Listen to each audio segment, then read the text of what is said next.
Hey guys, welcome to my channel. Welcome to today's video. We are going to be doing a topic today about why I am wrong about generational watches, about generational Rolex specifically, why Bruce Williams is wrong. Now, I did a video in the past year where I talked about how I plan on gifting each one of my children a nice Rolex watch one day. And I think that's a great sentiment. I think a lot of us can identify with that yeah, I would love to give my child or children one nice watch, whether that's a Rolex or an Omega or a Grand Seiko, whatever the case may be, that they can remember me by, that it can be a sentimental token and hopefully have some intrinsic value, have a, be a commodity where if they needed to, they could sell and they could use the proceeds to help them in their life with whatever they need help with. We enjoy that idea. I know there are guys that specifically buy a watch when they're about to have a child so that one day they can gift their son or daughter the watch that they were wearing where the parent was wearing the day the child was born. That's kind of a big thing. I know a lot of us like to look for a birth year watch the year that we were born. For me, that would be 1986. What was a hot watch back then? The two-tone Datejust, right? Or the Oyster Quartz. I don't have one of those, and I'm not interested in picking one up, but a lot of guys like that idea of having a birth year watch or having a nice watch to give to posterity one day. I like that idea. And so I did a whole video talking about that, but I am wrong, guys. Let me tell you where I'm wrong, and you let me know what you think. Ultimately, our children probably won't carry the same love and passion for watches that we do. Most likely, they will not end up being crazy watch idiot savants. They'll have other interests. They have their own personalities. And watches may not be high up on their priority list, which is totally fine.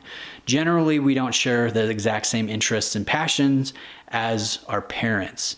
Now, I do really enjoy the sentimental aspect because a lot of us have gotten into this hobby of watches because a family member has gifted us a watch, or we've inherited a watch from either a father, grandfather, uncle, or a distant relative, and that kind of starts the fire where you can remember that loved one by that watch. I think that's a great thing.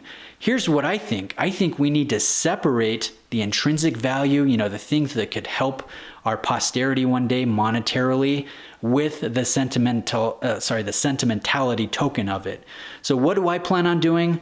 I'm not going to be specifically saying, hey, Lexi, this is going to be your GMT-Master 2 one day. I'm not going to do that anymore. I'm going to switch it up. This is my plan.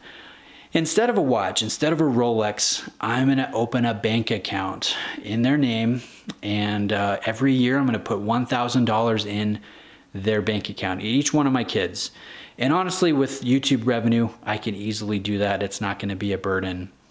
So after 20 years, they'll have at least each of them $20,000 in the bank, which in my opinion is going to be far more helpful for them in their adult life than a GMT-Master 2 or an Air King or a Hulk or whatever the case may be.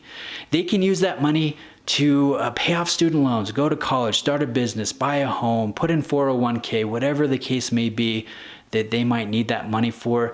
They have that. And that is a far better gift than a watch, if I'm being honest with myself. Because I tell you, I say, well, it's about the kids, but it's really not. I'm really selfish. I'm really buying a watch because I want to buy a Rolex. I want to buy a Speedmaster. I want to buy this luxury watch and enjoy it for 20 years and then give it to my kids after I've had my fun with it. Really, it's kind of a selfish thing if you get to the root of it. So what I'm going to do, I'm going to give my kids money when they become a young adult 20 years from now. And at the same time, I feel this is equally important. They're also going to get a watch, or I don't know, maybe 5 watches. I don't know what my collection is going to look like years from now, but they're going to get watches, whether they're Seikos or Tudors or Omegas. Hey, maybe they really will be getting a GMT-Master 2 or a Glass Huta or a Nomos or a Bling Master 5000 from Casio, whatever it is. They'll have a watch or watches that they can remember their old man by, that they can remember me by, that hey, this was a big part of my dad's life. He really enjoyed watches. He enjoyed creating videos about watches, and I have these things to fondly look back on those days. They'll still have that sentimental portion, but at the same time, they'll have that thing that can help them in their young adult life. I believe in separating the two. So I don't know what watches they're going to get one day. they'll definitely get something. If one of my children end up loving watches like I do, that'd be great. I would say, hey, help me make videos. Take over my channel. Let's get you an Oris. Let's have fun with this. I would love that, but chances are that is not going to be the case. So I am wrong about generational Rolex. I think it's a great idea. If you plan on doing it for your kids, I think that's awesome. I'm not trying to bag on you or anything like that. I'm just saying that I'm wrong. Instead of giving a watch that could help them one day if I sell it for them, I'm just gonna cut out the middleman. I'm gonna give them money one day, and they'll also get watches. Probably not super high-end watches. They'll probably be whatever's in the collection, but they'll have the sentimental thing, and then they'll also have something that could help them in their young adult life. That's what I think is the best way forward. I'd be interested to hear your guys' opinions. Thanks for taking the time to watch today, guys. I appreciate it, and I'll see you in the comments section.